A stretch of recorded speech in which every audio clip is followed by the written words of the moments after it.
বাংলাদেশের সেনা অন্তর্বর্তী সরকারকে নির্বাচন করার সময়সীমা বেঁধে দিল। অত্যন্ত তাৎপর্যপূর্ণ ঘটনা ঘটেছে বাংলাদেশে। এই সেনাপ্রধান ওয়াকর-উজ্জামান তিনি একটি আন্তর্জাতিক সংবাদ মাধ্যমের সঙ্গে কথাবার্তা বলার সময় বলে দিয়েছেন যে ১.৫ বছরের মধ্যে এই সরকারকে কিন্তু ভোটটা করতে হবে। এই যে ভোট করার ব্যাপারে ইউনূস কিন্তু এই যে দাবি বারবার উঠছিল, বিভিন্ন জায়গা থেকে বিভিন্ন রাজনৈতিক দল থেকে ভোটের দাবি আসছিল, বিএনপির বিশেষ করে তারা বলছিল যে ভোট করতে হবে, এখনই করতে হবে। কিন্তু ইউনূস এটাতে খুব বিরক্ত হয়ে একবার বিবৃতি দিয়েছিলেন যে সবাই জানতে চাইছে আমরা কবে চলে যাচ্ছি। তিনি এটাও বলেছিলেন যে দেখুন, আর যদি একদিনেও আমরা বেশি থাকবো না, যখন আমাদের দরকার পড়বে আমরা কিন্তু চলে যাব। মাঝখানে সে দেশের সম্পাদকের বৈঠক হয়েছিল একটা। সম্পাদক মানে এখন তো আর সেই তথাকথিত বিরোধী সংবাদপত্র আর নেই সরকারের, তারা সব এখন পেটোয়া হয়ে গেছে। সেই সম্পাদকেরা সবাই বৈঠক করে বলেছিলেন যে ২ বছর ২ অন্তত সময় নিক ইউনূস সরকার। কিন্তু দেখা যাচ্ছে যে সেনা তাতে রাজি নয়। জামান এই যে সাক্ষাৎকার, অর্থাৎ যাতে এই যে ১.৫ বছর সময় দিলেন, অর্থাৎ ২০২৬-এর গোড়ার দিকে ভোট করতে হবে বাংলাদেশে, এই যে ব্যাপারটা তিনি বলে দিলেন, এমন একটা সময় তিনি বললেন যখন ইউনূস দেশের বাইরে এবং তিনি রাষ্ট্রসংঘের বৈঠকে যোগ দিতে গেছেন।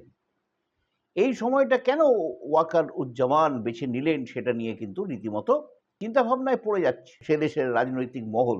তাহলে কি সেনার মনে অন্য কিছু আছে?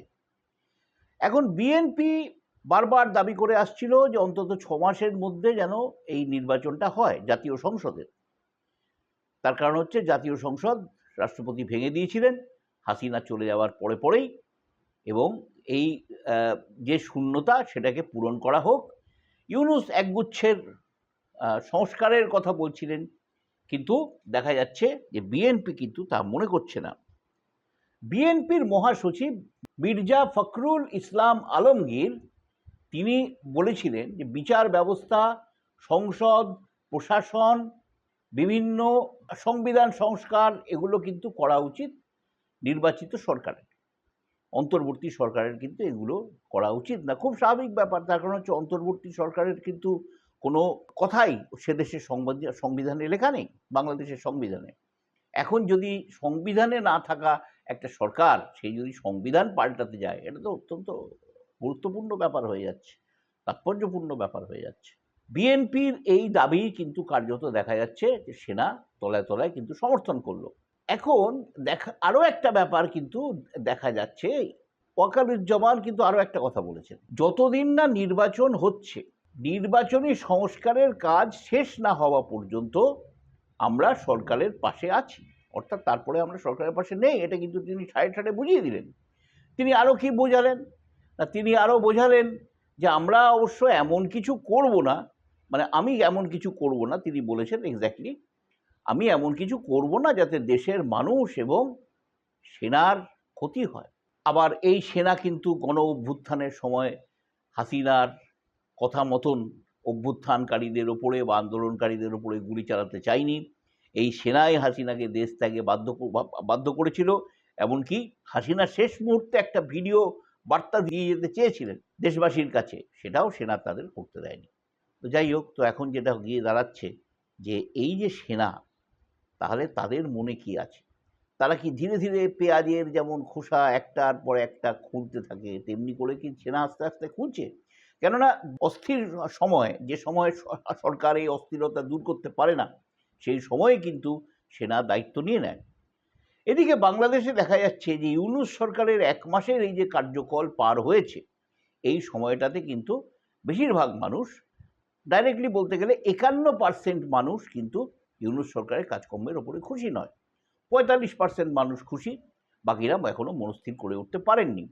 এইখানে এর পিছনে কারণ কি না, ৫১% মানুষ বলছেন যে সংঘর্ষ, যে গোলমাল, যে নির্যাতন এবং হামলা নানানভাবে দেশের ওপরে বিভিন্ন দিন প্রত্যেক দিন ঘটে চলছে, এই যে আইন শৃঙ্খলা পরিস্থিতির অবনতি, সেটা কিন্তু ইউনূস সরকার এখনো মানে শুধরে উঠতে পারেনি। দেশের সেই যে বেহাল অবস্থা, সেই বেহাল অবস্থায় চলছে। এই কারণের জন্যই কিন্তু ইউনূস সরকারকে তারা চাইছেন না। এটাও একটা অত্যন্ত তাৎপর্যপূর্ণ ব্যাপার।